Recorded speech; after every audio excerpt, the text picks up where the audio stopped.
Madam President, perhaps later today, or perhaps one day this week, on the Senate floor, we will have a debate and a vote. And that vote literally will decide the future for over 200,000 young Americans. Now, politicians and elected officials are prone to exaggeration, but I don't exaggerate when I say that, because we will have an opportunity here to debate and vote on a system that was put in place years ago to protect students from being defrauded by the colleges they attend. It's called the Borrower Defense Program. It was started years ago, and it was really designed for that rare situation where a student would take out a government loan to go to college after the college made misrepresentations about the education they offered. The student would rely on those misrepresentations, sign up for the school, sign up for the government loan, and learn to his disappointment months or years later that the school had lied to them. The school may have told them that if you take this certain course at this school, you will qualify for a certain job or licensure. The school may have misrepresented to the student that the courses that they took at the school could be transferred to other schools if the student decided to go to a different university to complete their education. The misrepresentation may have been something as basic as all of our professors and instructors at this school have certain college degrees qualifying them to teach you. Or the school may have misrepresented to the student that if you complete this course, here are the jobs that are readily available to you to fill. Students listen to those promises, sometimes relying on them, oftentimes signing loans with the federal government that need to be paid off later. And then they learn they were lied to. And because they were defrauded or lied to or misrepresentations were made, we set up a provision in the law that said there's a way out for the student. You just don't end up holding the bag here when a college or university, which the United States government has recognized as accredited, when they lie to you, you're not left holding the bag. There's another way out. Our Department of Education will take a look at your circumstances, decide whether there's evidence that this school has lied to you, misrepresented. And if we find it, we can restructure or forgive some part or all of your student loan.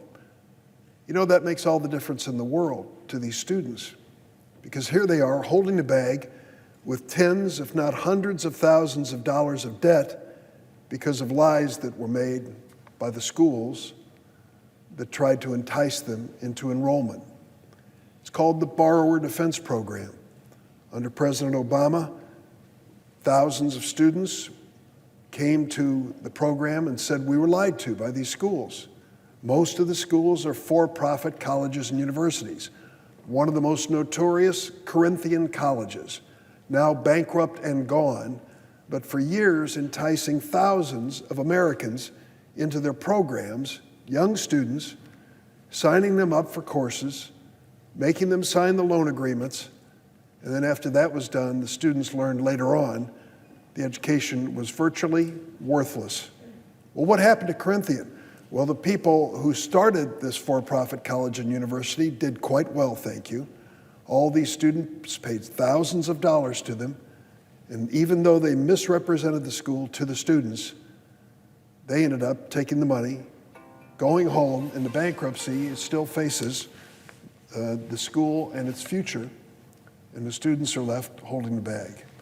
That's the unfortunate reality that we face. We can do something about it today. The Secretary of Education, Mrs. DeVos, has decided to change the way that students have to go through proving up their losses, and that's why we're here today. The House has voted overwhelmingly, saying Secretary DeVos's approach was unfair. I'll describe to you why we think it's unfair. What we're asking for members of the Senate today to do is to take an honest look at the plight of these students and decide whether or not they are entitled to any relief. Under the proposal by Secretary DeVos, we estimate that fewer than 3% of the students will receive any kind of relief because of the approach that she uses. What we can do today is to reject that approach. We're not suggesting an alternative approach. We think that we should sit down with the Department of Education and actually negotiate a better way to deal with this. I've talked to members on the Republican side about doing just that.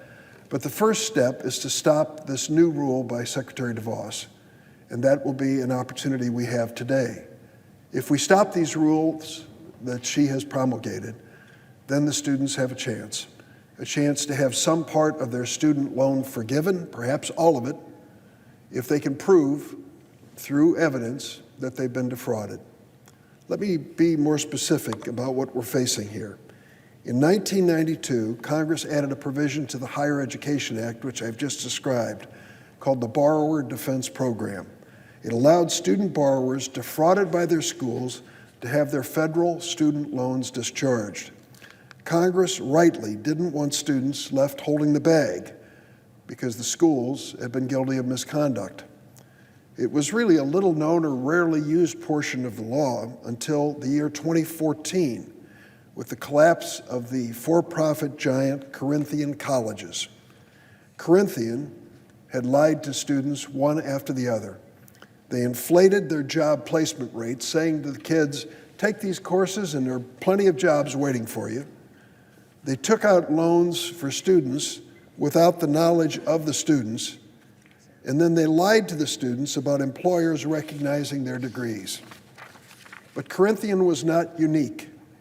Nearly every other major for-profit college has been the subject of multiple state and federal investigations and lawsuits for similar predatory practices. Since 2015, just 5 years ago, nearly 300,000 student borrowers, mostly from these for-profit colleges, have applied to our U.S. Department of Education for borrower defense discharges. What they've said is, we were lied to. These schools lied to us about what the education would mean to our futures. They enticed us into student loans, and we learned too late that we had been the subject of this fraud. And now, because our lives have been compromised with the great debt that we carry, we're asking for relief from a 1992 law that had been established. Almost 220,000 of these students have filed claims with the U.S. Department of Education. They're pending at the U.S. Department. Do you know how long they've been waiting for a resolution so they know if they can get on with their lives? Many of them have been waiting for years. The claims come from every state in the union.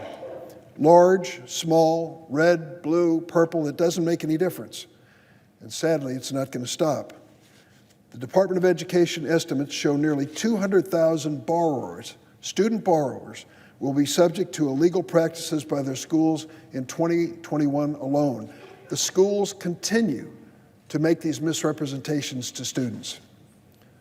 With their new borrower defense rule, Secretary DeVos at the Department of Education will make it virtually impossible for these future defrauded borrowers to receive the borrower defense discharge that Congress intended. The DeVos rule places unreasonable new burdens on defrauded borrowers, including requiring the student borrowers to submit evidence that they'll have to obtain by hiring lawyers and private detectives. For example, defrauded borrowers have to show that the school intentionally misled them. How are they supposed to do that? In addition, the rule requires defrauded borrowers to apply and submit evidence individually instead of being able to apply as a group when many borrowers have experienced similar misconduct across a program or school. Think about these schools that have been investigated by so many different states and been found guilty of predatory practices exploiting these college students, who've been found guilty of defrauding these students by state after state after state. Under the new rule by Secretary DeVos, future efforts to be discharged under this borrower defense program, each one of the students has to lawyer up. Each one of the students has to hire an investigator. What is the likelihood of a student burdened with debt, struggling to find a job, is going to go out and make those expenditures? Well, it's next to nothing. In fact, it turns out to be about 3% of the students who are likely to take advantage of that. Secretary DeVos is basically telling these student borrowers, you're on your own. Lawyer up, hire a private detective to find the evidence. That is unfair and unrealistic.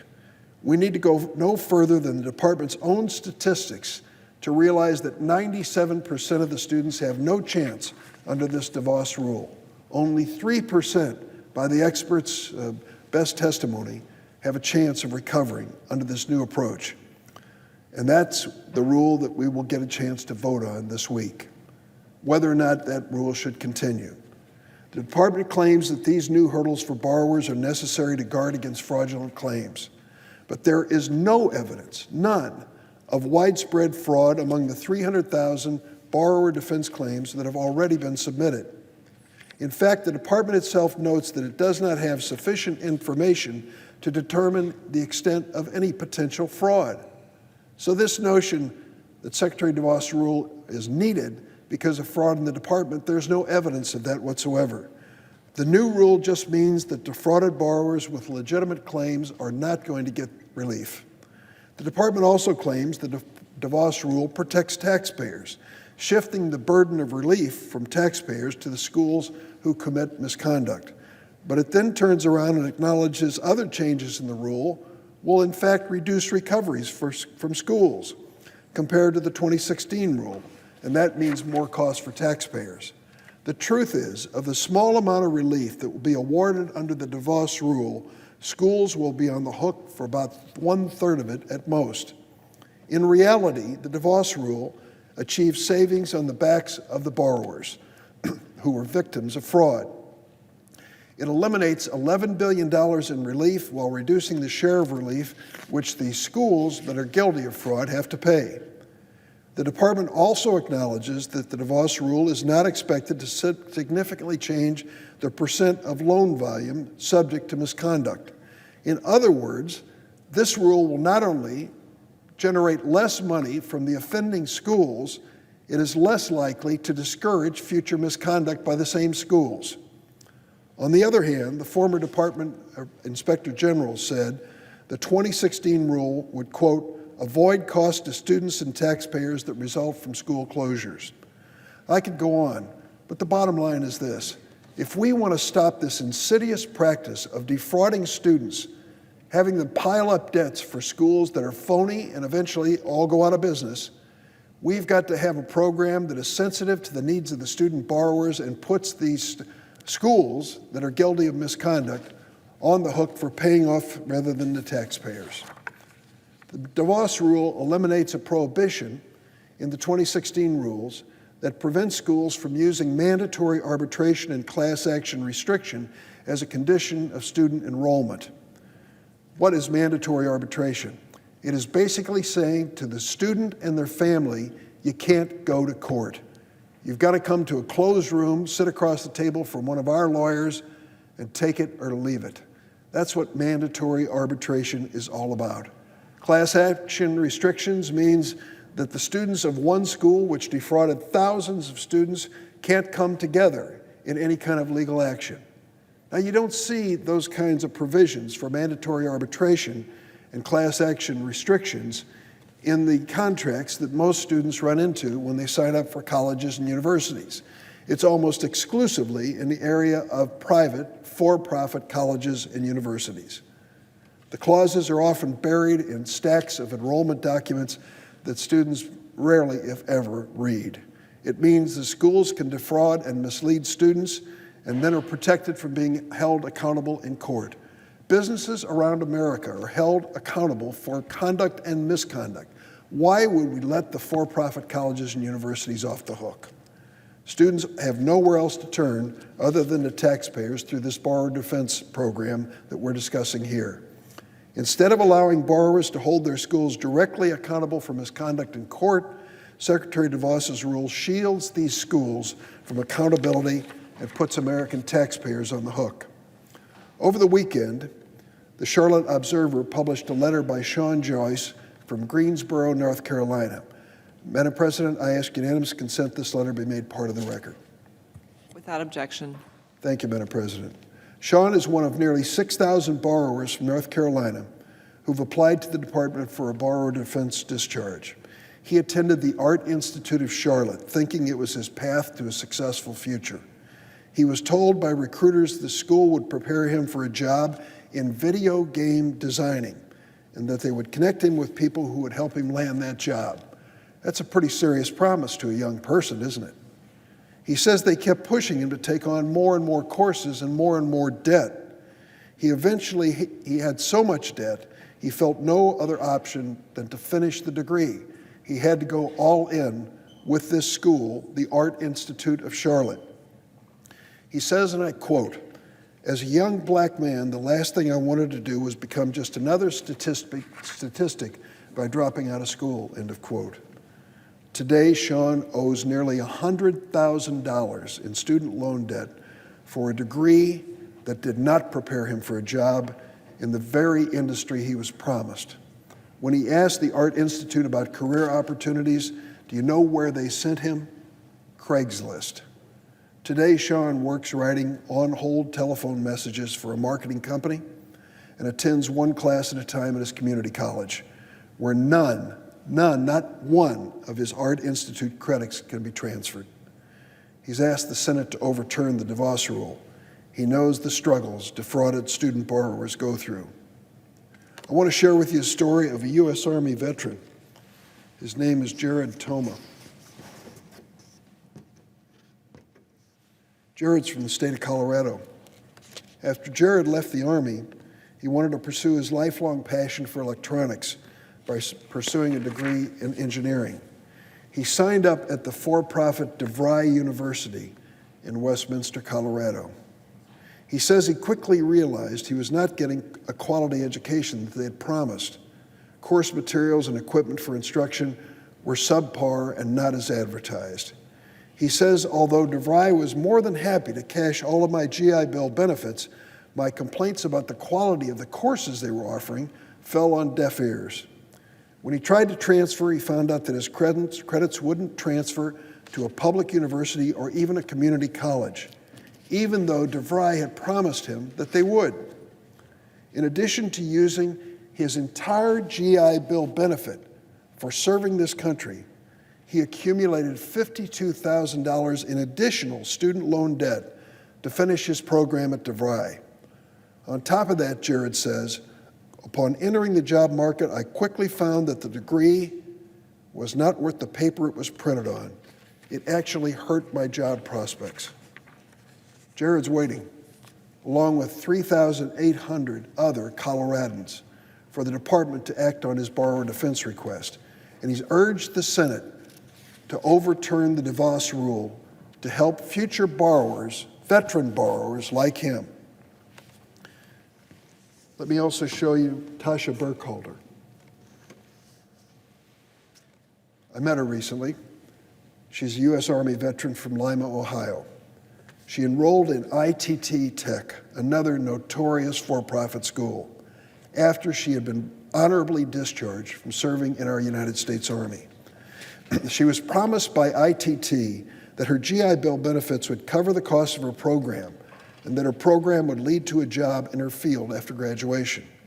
At one point, she tried to transfer only to find out that other schools wouldn't accept the credits she'd earned at ITT Tech. She didn't have many options. She had to finish at ITT. Not only did she exhaust her entire GI benefits at ITT Tech, she had to take on additional federal student loans, despite all the assurances of ITT that that was not going to happen. Today, Tasha's student loan debt to attend ITT Tech is almost $100,000, beyond her GI benefits, all for a degree that she says no employer takes seriously. Of course, this has put a lot of pressure on her now. Tasha's married and has a family. She's facing overwhelming stress, anxiety, and depression because of the miserable experience she had with this for-profit school, ITT Tech, and the student debt she incurred. She served our country. She risked her life for America. When it came to her GI benefits, she lost all of them at this for-profit school. She's asking for a chance to start over with her life, and our vote on the Senate floor may decide that. She even questions herself as a wife and mother of 4 young children because she's unable to provide for her family, still unable to get a job in her field. She's lost cars, homes, and she's had to move from state to state.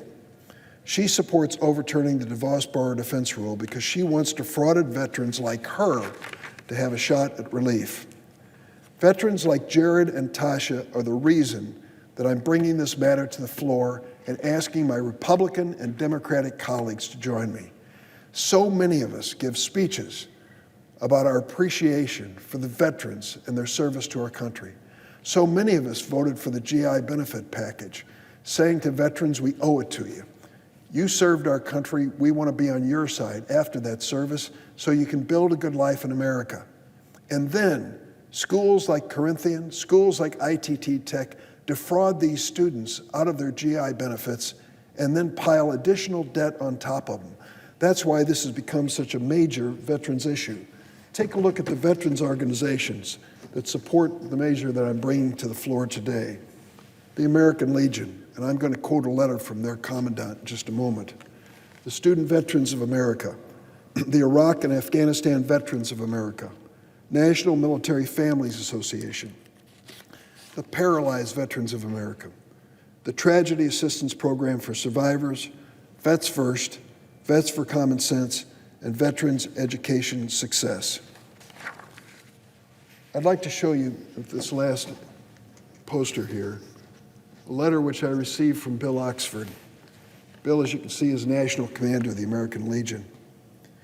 And he wrote to me on behalf of 2 million American Legion members that he represents, because he wanted to go on the record and give me a chance to bring this evidence before my fellow senators, Republicans and Democrats. Many of them are being visited today by representatives of these veterans organizations, including the American Legion. I hope they can spare a minute of time in their office in honor of these veterans to listen to the plea that they're going to make for a vote in favor of the measure that I'm going to bring before the Senate. Here's what Bill said in his letter to me.